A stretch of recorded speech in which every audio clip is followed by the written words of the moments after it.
Welcome to Module 4, Session 1, Exploring Gastrol's Principles. Let's dive in. So, previously, we have talked about principles of design, and we have also looked into various types of principles of design like balance, emphasis, variety, contrast, repetition, and rhythm. So we also try to understood like how balance plays an important role in terms of symmetrical and asymmetrical, and how weight distributions happens in a composition. In emphasis, we have tried to learn how emphasizing some elements create hierarchy or contrast in the overall composition. Apart from that, variety also helps to include or showcase unity or uniformity in a composition, which also creates a dynamic representation in the overall composition. So, in contrast, we have also looked into how colors plays an important role in creating contrast, shapes and sizes too plays important in creating contrast in a composition, and with contrast, how the idea of legibility, composition, hierarchy plays into a better representation. And in the recent session, we talked about repetition and rhythm and how repetition plays an important role in creating uniformity or creating relationship in a composition, right? And apart from that, rhythm, how it helps the flow of the composition to be navigated through the concept of rhythm. So, in this session, we'll try to understand what is Gastrol's principles and how it impacts in design, right? Apart from that, we also will include the session of figure and ground, and we'll try to understand how foreground and background plays an important role in understanding or perceiving an idea in a particular visual communication. In session 2, we'll try to understand closure, right? How things which are close to each other creates a way of completeness, even though the representation might not be portrayed directly. Some way or the other, our brain will try to create correlation with the existing nearby forms or elements associated to it. In session 3, we will also seek for similarity as a Gestalt principles, where we'll try to identify or create relationship in a similar way, maybe in terms of shape, size, or color as a part in and how it creates a better way of impactful communication. In session 4, we'll talk about continuity. So, how the way of representing things or repetition or the elements associated which are similar in nature creates a better uniform way of representation or navigation to a particular composition. So finally, by session 5, we'll conclude it with the idea of proximity, how nearby or close by elements or objects creates segmentations or creates a layout which has a better correlation with each other. And apart from that, pregnance, we'll try to understand how our brain effectively ignores the details of multiple elements if they are associated to each other, and it tries to perceive as a unified whole, irrespective of whatever elements are associated to it. Your brain will try to create as a whole, meaning as a whole. Okay. So with this, we'll start with the idea of what is Gestolt's principles, right? And we'll take a few examples to understand it in a much better way. Yes. So you can see an image here, right? What do you see here? In the right side, right? There's an image here, and I'm pretty sure your brain has already tried to process it, and somewhere the other it has also tried to understand what is the image about, but it's going beyond that. It's trying to create a life in this particular image or a correlation with the past experience, and it's creating a, I would say it's creating an impression of something which is lifelike, and we'll see about that in the upcoming discussions. I'm pretty sure some of you or most of you might feel like it looks like a toad or a frog with a cigar in its mouth, right? Although the elements, actual elements, the raw elements are totally different, right? You can see a toilet seat cover, two tissue rolls, and a inner side of the tissue roll, right? Which is placed between the seat cover, right? And again, this is another way how things create a quick meaning, right? Even though the actual representation is totally different, but since you have a past experience about the idea of frogs or toads, some way or the other, it tries to create a lifelike representation of it. So yes, probably you might have visualized similar to this image, not exactly, but probably might be closer representation to this, with a toad or a frog with a cigar in its mouth, right? So what actually happens? Let's try to understand, right? So initially, when you see the anatomy of this image, right, the tissue roll also has a closer depiction to this toad or a frog image. So your eyes, your brain has easily visualized or created a meaning out of those tissue roll as eyes, and the segment of where the toilet seat is used is also taken as a smiley representation of a toad or a frog, right? So your brain has quickly applied the Gestalt principles, especially the similarity and closure, to simplify and organize the complex information into a familiar mental image. Again, familiar mental image is the part where it talks about your past experience. So suppose if you have no experience about the, or if you have no exposure how a toad or a frog looks, definitely this representation may lead to another representation which is totally different based on your past experience. Okay, so this kind of experience comes when you are totally quite familiar with the with the previous information, and your brain is quickly trying to create an image out of it, and it tries to give a meaning out of it. So when you see this image, your mind intuitively grouped element, that is the tissue roll as an eye, right? The lid as a mouth of the toad or frog, right? And inside roll as a cigar. So into a coherent whole, forming a vivid and unified image. So basically, your brain quickly created a unified image out of this. Although all the segments, all the raw materials are different, right, made from different elements, but when the overall composition is being perceived, it took as a overall representation.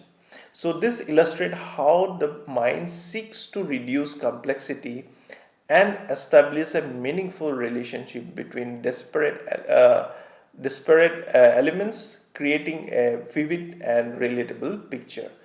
Okay, so this is another part which is very important to understand Gestalt's principles. So basically, it talks about how we perceive and how quickly we create meaningful composition, although there can be complex representation of that. So let's do another exercise. So what do you see? The image on the right? These are leaves, right? You can see two leaves, right?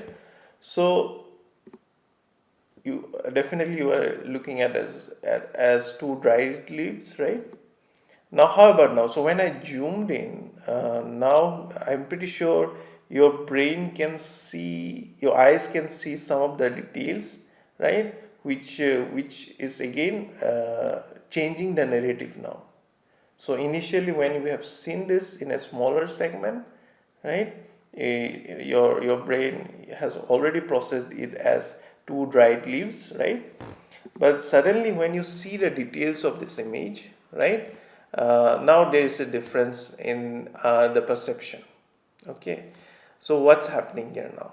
right? So these are two oak leaf butterflies. So as you can see, the antenna here, right, of the butterfly, the legs here, and the overall wings of the butterfly on a slice of pineapple, by the way. So again, while you was looking at this image, your brain was totally ignoring the existence of this pineapple. Okay, and suddenly when I say the word pineapple, your brain was looking, it was seeking for that information, and finally it has got, and it created the image, although it was not visible in the initial part. But the moment I have told the word pineapple, your brain has created the image out of it, and now you can correlate with the slice of pineapple, right? So this is how quickly your brain also creates or try to create meaning out of it, and it validates that. Okay, so we'll see how what actually happened, right? So initially your brain perceive it as a dried leaves, right, two dried leaves, and moment we zoomed in, right, and then you can sense the anatomy of butterfly. Now your brain is again associating the overall leaves to another segment, which is an insect, right? And the principle refers to the ability to distinguish a figure, that's the object, from its background. So moment I zoomed in, it tried to figure out the image out of it, and when it was figuring out, it can sense the anatomy of the butterfly.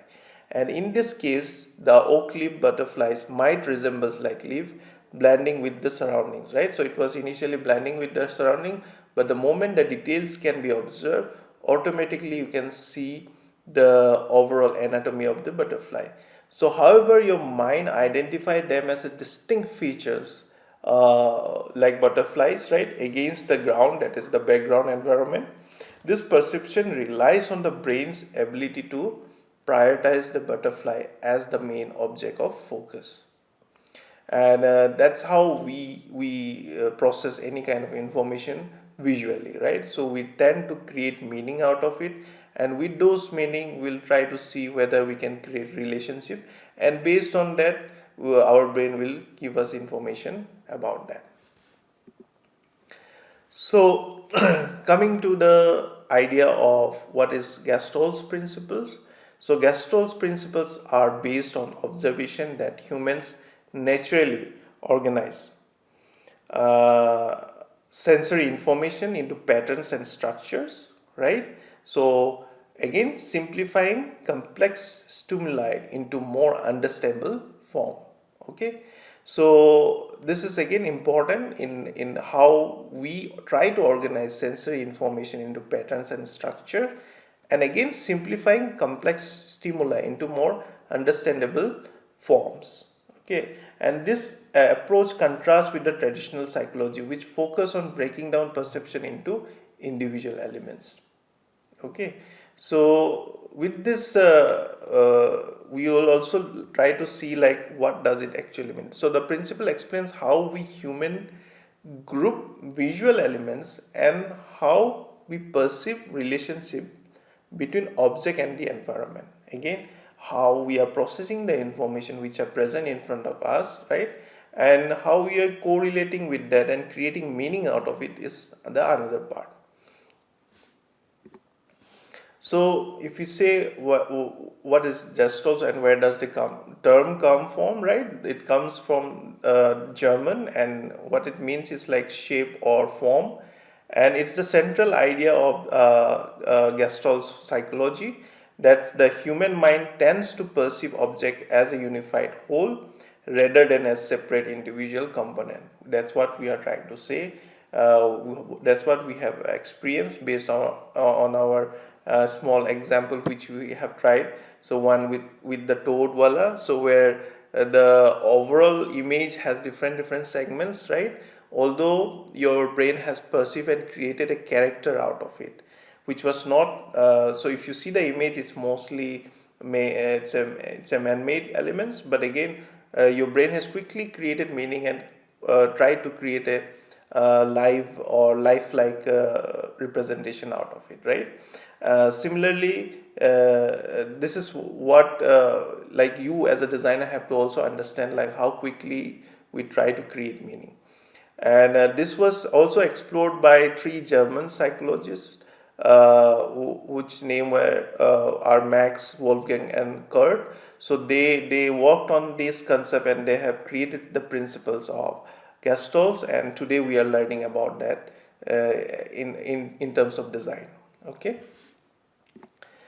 So, the identified set of laws which address the natural compulsion to find the order in disorder. So, basically, what they have identified is how we are good in creating order, right? Although the composition or the elements or the environment may be disorder in that way, but still our brain will try to create meaning out of it such that it makes sense to us. So, according to this, the mind informs what the eye sees by perceiving a series of individual elements as a whole.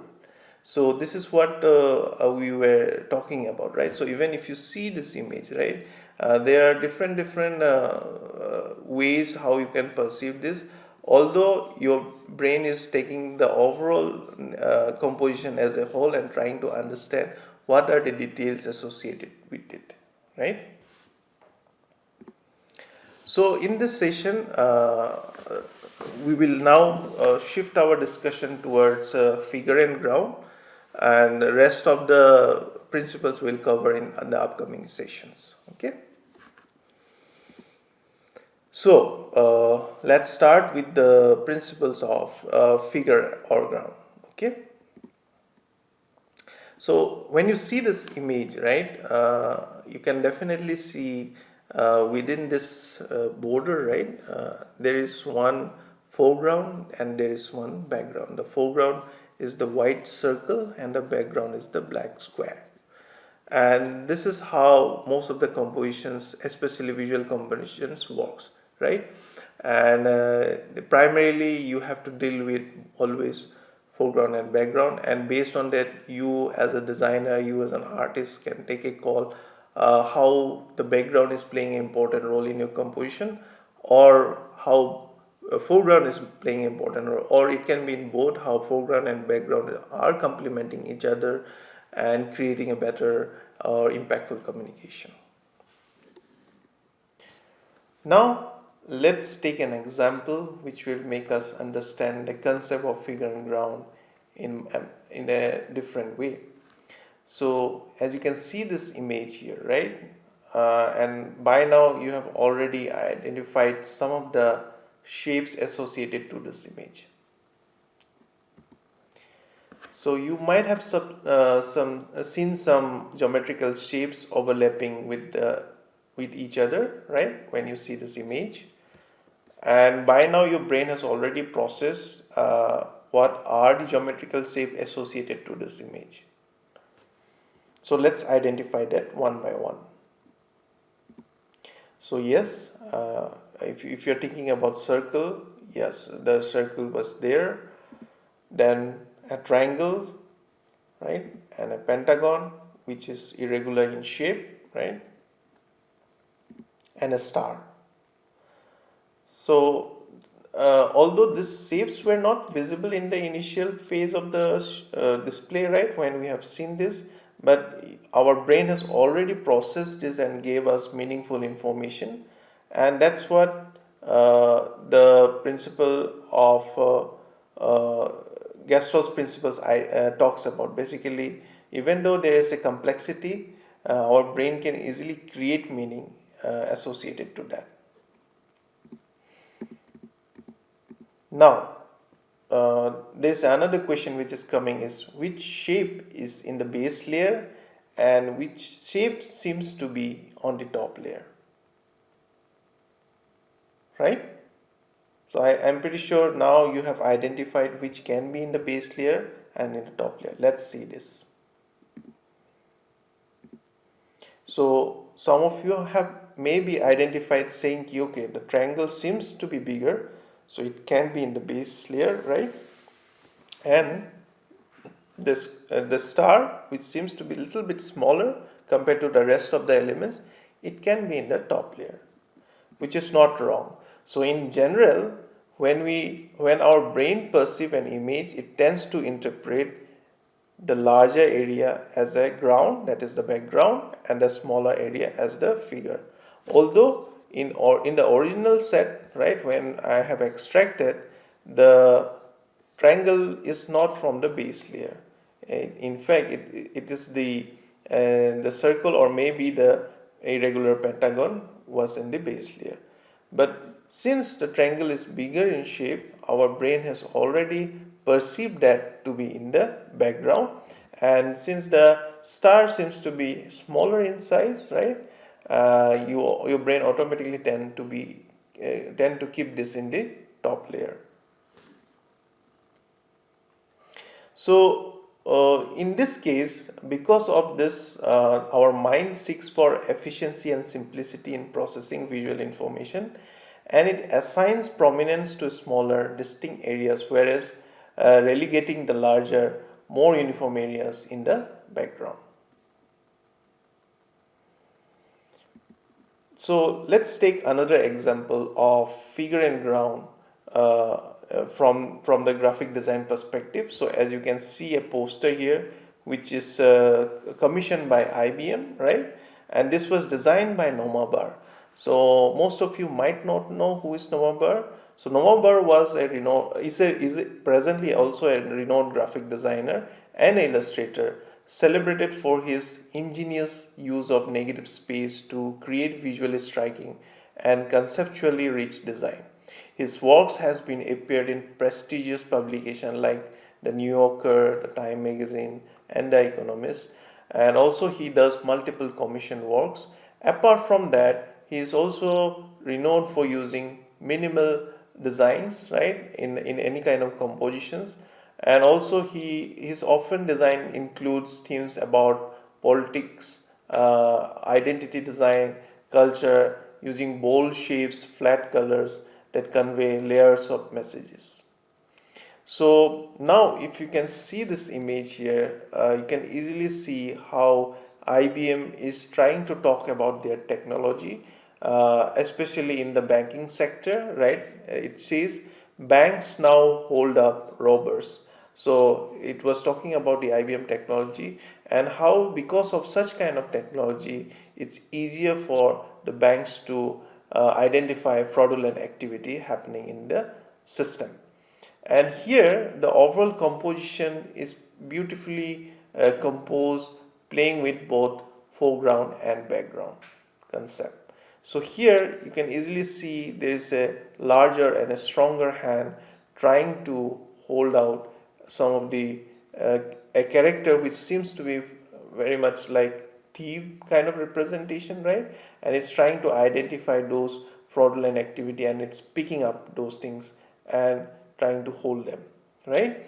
So this is a very beautiful way of representing the both in a very beautiful balanced way, like how the concept of the foreground and background, again using repetitive colors, choice of typeface, has been used to create a visually balanced representation. We'll look into another poster which you can see it here, and this is again a very interesting composition, how both the background and foreground are complementing each other to create a better image, or to project the story in a much better way. So what does it say? It says police sees emergencies before they emerge. That's a very interesting line, right? And this is again showcase how IBM technology can help the police to detect or identify any kind of emergencies or any kind of important or crime activities before it becomes or accelerates to a larger context, right? So this again shows, if you see the composition, the concept of the cap again signifies it's associated to the security, right? Again, you can see a robotic arm with a camera depicting the eye of the police, right? Again, this is very much abstract in nature, but again it's very much symbolical, like how the eyes of the police can be advanced or layered up in a much better way using IBM technology. Okay, so this is how the use of foreground and background creates a very interesting composition, and it also complements the overall narrative which the IBM is trying to project. Yes, so this is again a very interesting composition done by Shigo Fukuda, who was a very renowned Japanese graphic designer, and he is also known for his optical illusion and negative space works. And primarily, if you see this image, right, it's a very beautiful illusion and a contrast between dark and light colors, and you can easily see how there is a dual perception. So the image plays on the Gestalt principles of figure and ground, where the same visual element serves as a dual purpose, depending on the viewer's perception. So when you see the male portion, right? When you see the leg portion of male, automatically that portion becomes the foreground, and the white portion becomes the background.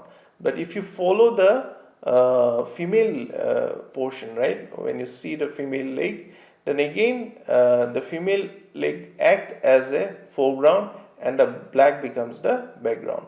So that's why the word dual perception has been talked about. The again the this is how the concept of illusion again makes sense to the overall composition, which creates better engagement in terms of understanding the overall composition. And it also engages viewers by challenging them to perceive the duality hidden in the image.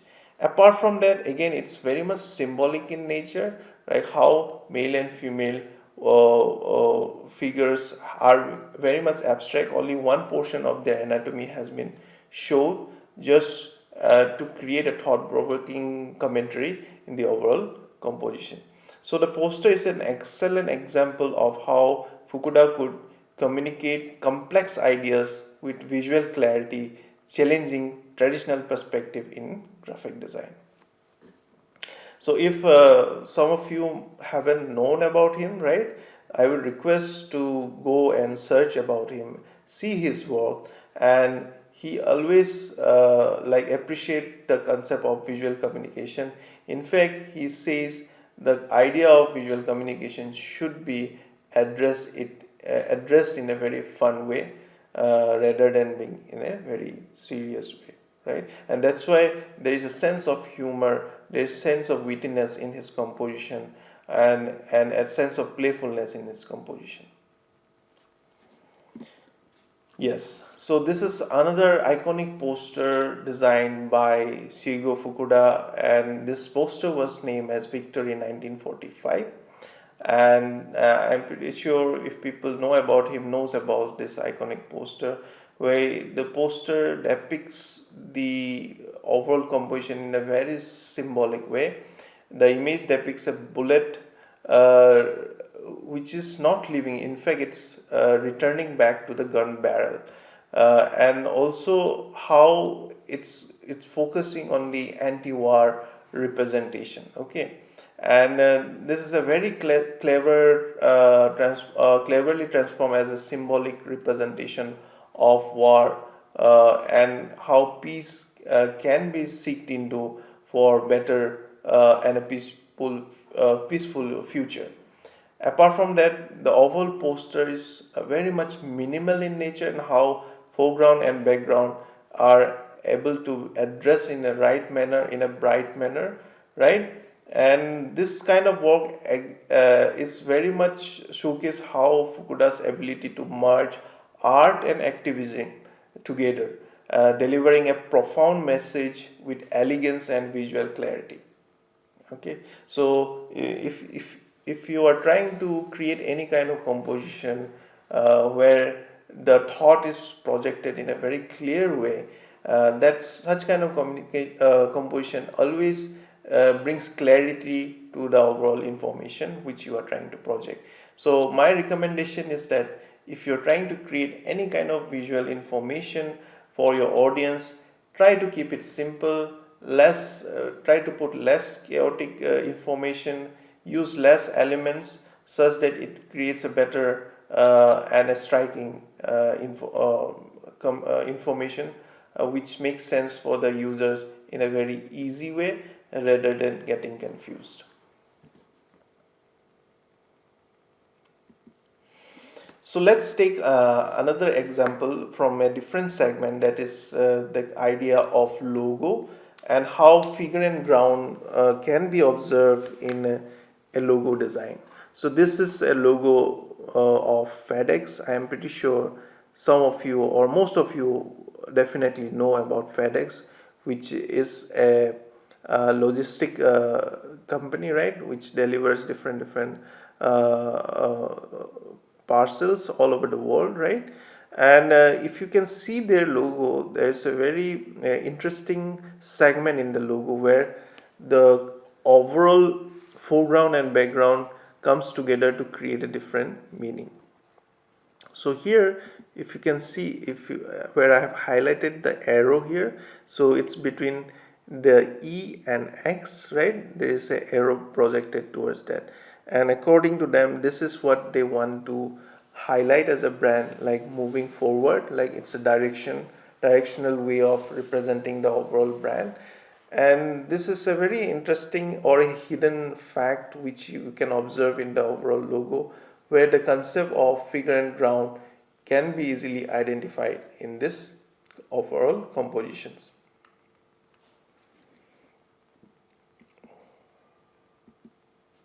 Again, this is another example of NBC logo.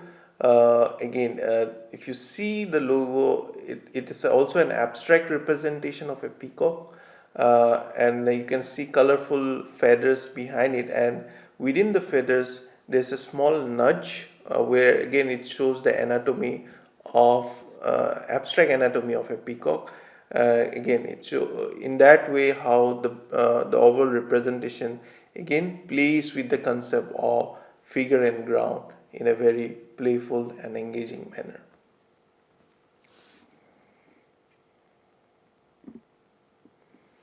Yeah, so this is again a beautiful picture clicked by Franco Gracia, and you can see how the picture again plays along with the idea of the foreground background in a illusionary manner, because although the walls are not designed in such a way, but because of the shadows it feels like a pillar, right? It feels like a monolith, multiple monoliths standing together.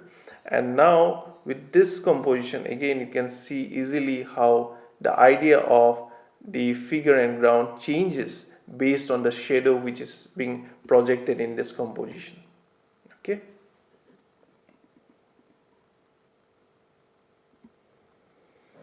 Yeah. So again, coming to the representation of the website, especially in this banner, right? This is the landing page.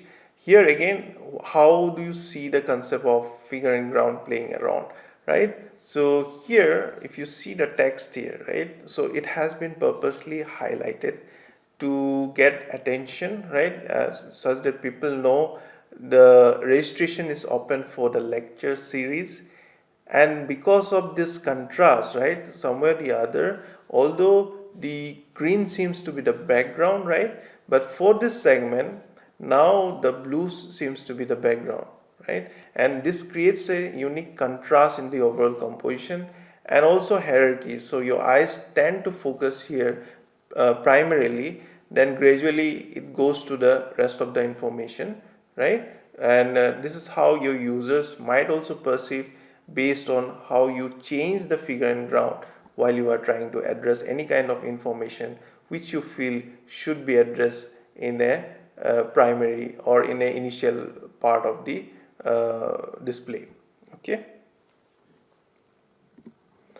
So with this, we have came to the end of this session of understanding figure and ground as a principle in Gestalt's psychology. So we'll just do a recap about what we have learned, right? So typically Gestalt psychology, where we have talked about different principles, right?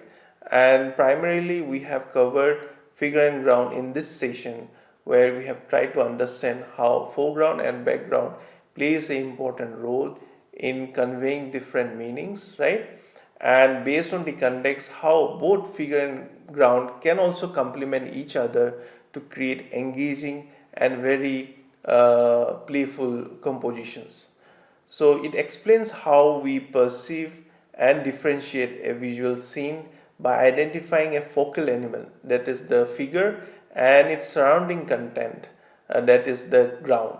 So this relationship is essential for creating clear, organized design, as it helps direct attention and establish visual hierarchy.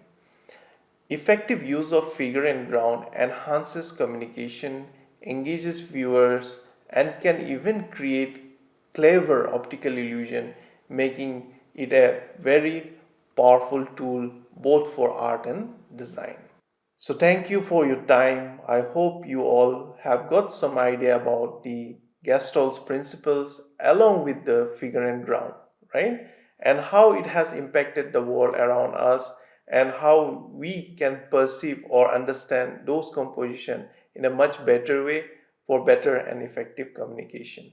We'll end this session here, and in our next session, we'll learn about closure in Gestalt's principles. Goodbye and have a nice day.